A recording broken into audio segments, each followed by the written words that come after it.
What is up, guys? Wrestling Premiere is here.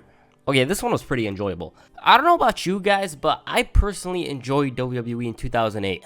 I love the amount of star power they had, and both Raw and SmackDown were at least decent in my eyes. I found Santino Marella to be a very big bright spot during that year, and obviously he wasn't the only one. Jeff Hardy was finally crowned champion, Triple H had a decent run with the belt bar Vladimir Kozlov, John Cena wasn't winning as much as he was previously, Shawn Michaels and Chris Jericho had a classic program. Yeah, sure, there were some bad things, but looking back, I look at 2008 fondly. In this video, I cover WWE One Night Stand 2008. I decided on this pay-per-view because it happened on June 1st, and as I was looking for something to watch on the network, I decided on this. So two birds in one stone. One Night Stand 2008 emanated from the San Diego Sports Arena, currently the Pechanga? I'm sorry if I pronounced it wrong, arena on June 1st, 2008. The attendance for One Night Stand was 9,961. As for the buy rate of the event, it was 194,000, which was, shockingly to me, higher than One Night Stand 2007, which drew 186,000. Why is it shocking to me? Because the company was undergoing change at this time, and they tried to clean their image after the Benoit thing. The theme song for the event was Hell Yeah by Ref Theory, and if you played Madden 09, then you definitely know that this song was awesome. You get pumped up on the menu screen and all. I love that song and I love that game. Okay, right now let's get into it. The first match was a last man standing match between Jeff Hardy and Umaga. At this point, Jeff Hardy had just gotten the No More Words theme song and he began rebuilding that momentum he had before the suspension. As for Umaga, in my eyes, this was the beginning of his downfall in the company. After this match, Umaga wasn't really treated the same way he was. Maybe if he stayed in the company, then I would be wrong, but at this point, he wasn't as strong as his 2006 or even 2007 self. Anyways, in the beginning, Umaga was over Hardy. Jeff did hit a Whisper in the Wind, but it didn't do much to Umaga's momentum. They fought on the outside, and Umaga continued to manhandle Jeff Hardy. At one point, Jeff bounced a construction barrel over Umaga's head, and he no-sold it. As a matter of fact, after that barrel bounced on his head, he kicked Hardy right in the face. Umaga continued to punish Hardy, and Jeff tried avoiding Umaga's big moves. Hardy used a fire extinguisher, and they made their way to the back, where Hardy rolled the rail and clotheslined Umaga. This didn't stop the Samoan Bulldozer though, and they continued fighting in the back before making their way to the damn parking lot. The charismatic Enigma used the vehicles as a weapon, but once again, Umaga couldn't be stopped. So you know what Hardy decided to do? He decided to push Umaga off a production truck and hit a swanton for the victory. Now, obviously you know what happened, because once he hit the swanton, the cameraman waited several seconds before showing those two on the ground. At this point, I believe there were only 5 men, and I'm not sure about this, 5 men that beat Umaga clean. John Cena, Bobby Lashley, Triple H, Batista, and Jeff Hardy. As for the match, not bad. They used the environment to make the match unique, and it worked. I mean, how many times do we see a construction barrel used as a weapon? How many times does someone jump off a production truck? So, it was decent to good. That's what I'm saying. It was probably the best choice to open the show. The next match was a Singapore Cane match. John Morrison, CM Punk, Chavo Guerrero, Tommy Dreamer, and The Big Show participated in this one. The winner gets the opportunity to face the ECW champion Kane at Night of Champions, hopefully coming soon later this month. On commentary, Mike Adamle was calling CM Punk CM, and I used to make fun of his commentary, but nowadays you just got a feel for him. If you read what he's been through, then you'll understand why he was screwing up during this time period. The Big Show at this point wasn't really assigned to a brand. I assume he was on SmackDown, but he was on all 3 brands occasionally. Anyways, in the beginning, the 4 men ganged up on The Big Show using those canes to inflict damage, and this did work out for them. From there, Chavo accidentally blasted San Diego Charger Shawn Merriman with a cane. When Punk grabbed the cane, Merriman shouted for him to hand over the weapon. Punk obliged, and when the Charger grabbed the cane, he swung for the fences and brutalized Chavo Guerrero like he had no second thoughts. He just went all in. That shot he gave him, good God. Meanwhile, The Miz tried coming to Morrison's aid, but he failed, and then The Big Show tripped over the steel steps. Each man had their moment to shine. Tommy Dreamer, John Morrison, The Big Show, meanwhile, was busted open, and once he saw his blood, he went berserk. He grabbed one of those Singapore canes and he used it on every single competitor. He didn't really need a weapon to inflict damage, and when he does grab a weapon, like, it's catastrophic. And he was on a roll at this point, right? But the look on his face when he was about to do something to Tommy Dreamer, he knew it was going to go down. He delivered another shot to Dreamer in the head, and that's the match. It was short and in a way fun. This Shawn Merriman spot was awesome. He let out his aggression from the lack of games onto Chavo. Big Show was once again dominant as he should be, and they brought us a violent and vicious matchup that stood out from every other match on the show. Backstage, Mr. McMahon revealed that he's going to give away $1 million, and this promotional thing was going to be called $1 Million Mania. And after hearing WWE employees aren't eligible for this, Ron Simmons went up to Vince in disappointed fashion, said, "Your favorite word, damn." The next match was a first blood match between JBL and John Cena. This edition of Cena and JBL's feud was a bit weird, like it was abrupt, and at this point Cena had already beaten JBL beforehand. As for this one, I believe this was the final first blood match in WWE. They traded blows in the beginning and it was JBL who had the advantage early on. Obviously both men targeted the forehead because that's the whole point of this match. JBL delivered rights and boots to the forehead and used the environment as a weapon, like the rail.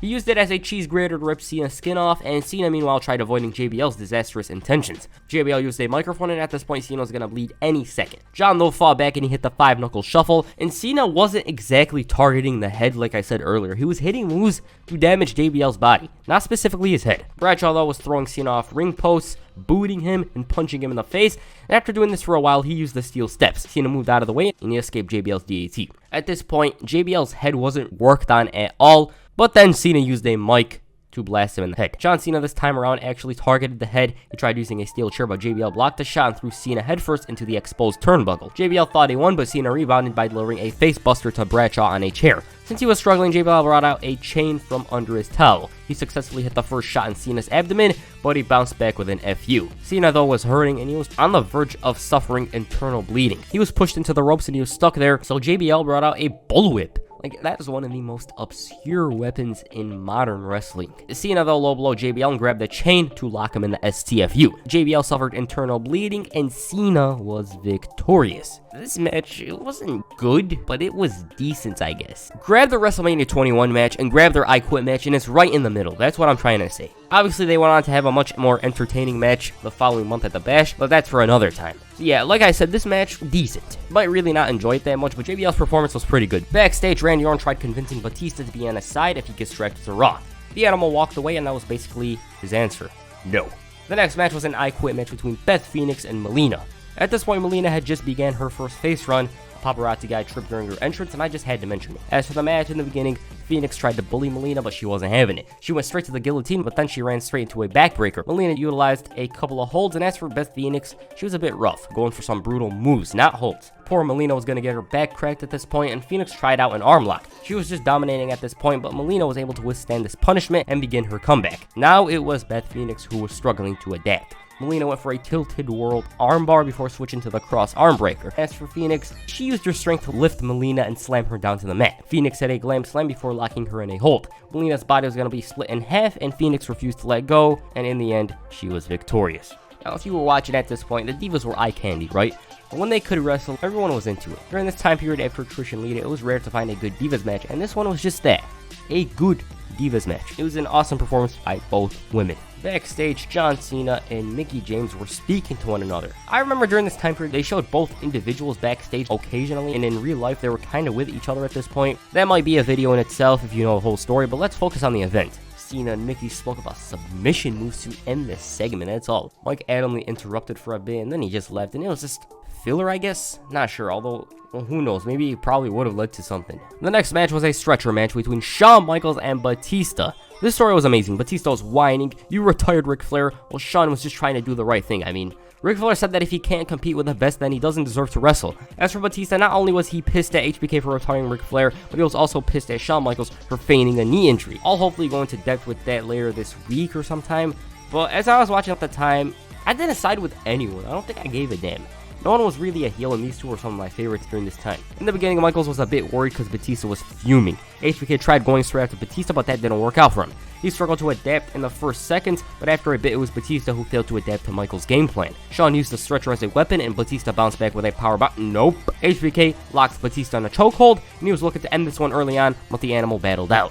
He was finally on the offense. He hit a spinebuster on HBK on the apron, and he finally showed off his aggressive, explosive offense. Michaels' back was being worked on for a bit with power slams, Irish whips, basically moves that involved damaging the back. Shawn though caught Batista off guard, and from there he performed some of his well-known moves, but the back was still hurting. He tuned up the band, but he ran straight into a clothesline. Batista at this point, like, he was pissed off. He was so pissed that he tried powerbombing HBK off the top rope and onto the stretcher. HBK though escaped unscathed, and he super kicked Batista to send him on top of the stretcher. Batista was spent, he fell off the stretcher to prevent himself going past the finish line, and once he was aware of what was going on, Michaels used the stretcher as a battering ram for a bit before the animal had enough. He bounced the stretcher face first into HBK's face, and now he was finally the aggressor. Batista delivered a hellacious spear, and it was time to wrap it up. He hit the Batista bomb and he dragged Michaels to the stretcher.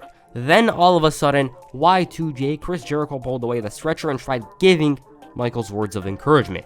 HBK then crawled up to Batista and hit the weakest sweet chin music ever. And this is the best part. Batista grabbed Michaels and these are his words. "I don't love you and I am not sorry," before hitting the Batista bomb on Michaels. Once again, he dragged Michaels' carcass onto the stretcher, and just as Batista was wheeling the stretcher to the finish line, Jericho blocked Batista's path, and once again, he gave HBK some words of wisdom, like, "You could get up, you could do this, HBK, get up, get up." Mandela effect got me this time around, as I remember Batista attacking Jericho, but that didn't happen here. Now, if you know how this storyline unfolded, you'll understand why Jericho was lifting HBK during this match. Batista grabbed some steel steps and he spinebustered HBK on top of him before wheeling him past the finish line to emerge victorious. The way Batista said those words early on, it just gets me. He's saying them in spite of Michaels, and he was still pissed. Like, despite destroying Michaels early on, he had to hit a spinebuster before ending it once and for all. Awesome story. I enjoyed the match. Batista was mostly the dominant one, and it made sense. I mean, he was pissed and he was big, and it was a no disqualification match, so obviously he was supposed to have the advantage. The next match was for the WWE Championship. Triple H defended the title against Randy Orton in a last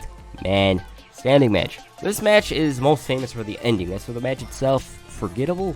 Randy Orton at this point had just debuted his Voices theme song, and he was no longer the Legend Killer. He was starting to flesh out that Viper character, and as for Triple H, he was finally getting a proper babyface title run. Over the years, Triple H always held the title as a heel, and the one time he held it as a face, he had it for only a month. Right when the bell sounded, Randy Orton was physical. This tactic, though, didn't really work out for him, and the game pounced on the Viper, and he threw him into the steel steps. Orton failed to recover from the steel steps incident, and Triple H ran him into the steel post twice. So at this point, Triple H's game plan was to target that left shoulder. During the match, the game continued to be on the offense, and they fought atop the announce table. Orton cracked Triple H's head with a DDT, and he was on the brink of defeat, but he managed to recover right before the count of 10. Orton continued to aggressively blast Triple H, and he decided to expose the cement. He removed the padding, and this didn't end well for him. He was pushed straight into the steel post, but he was still the aggressor. Now, looking at Orton's game plan, I believe he was targeting the head. He brought some steel steps into the ring, and he blasted the game square in the face. The ref reached the count of 8, and Orton decided to bring out an electrical cord. He tried choking out Triple H in order to win this one, and this got him a count of 4. So you know what Orton decided? He decided to measure the game. It was at this moment he knew, you know the rest. Orton tried going for the RKO, but Triple H threw him over the top rope and onto the outside. Unfortunately, this was the moment Randy Orton broke his collarbone. He even said this to the ref during this moment. Triple H then wrapped things up, blasted Orton with a sledgehammer, and that was it. That was an unexpected ending at the time. It was abrupt. Orton broke his collarbone just as the match was starting to get hot. I believe this was the last match in the Age of Orton era, I assume. Once he returned, he had new tattoos and he formed Legacy, and he didn't even mention the Age of Orton at all. As Orton was walking to the back, the fans applauded him, and he decided to respond by cussing them out, I believe. I believe they removed that on the network. You just see Orton shouting, you can't hear what he's saying. And yeah, this was the final time Orton was seen in WWE up until September. And the main events. The World Heavyweight Championship is on the line, vacant, as Edge and The Undertaker face off in the Rated R Superstars match specialty, a TLC match. Vicky Guerrero was a SmackDown GM, and she was corrupt with power, so she had her fiance face The Undertaker in his best match. You could go check out this video, and if it isn't good enough for you guys, then I'll have to remake it all together and make it much longer in the future. The promo for this match got my blood pumping, like you were gonna witness all hell break loose. And if The Undertaker loses, then he's banished from the WWE. In the beginning, The Undertaker tried putting Edge away early. Edge was setting up tables, and The Undertaker was straight to the point. They traded the upper hand for a bit, and they used the ladder as a weapon. The Rated R Superstars in-ring experience benefited him during this moment, and The Undertaker, he was pretty comfortable during this match. Edge, though, was the ultimate opportunist, and what was his game plan? It was to crack Taker's head with a chair. He repeatedly blasted him before hitting a splash with a table.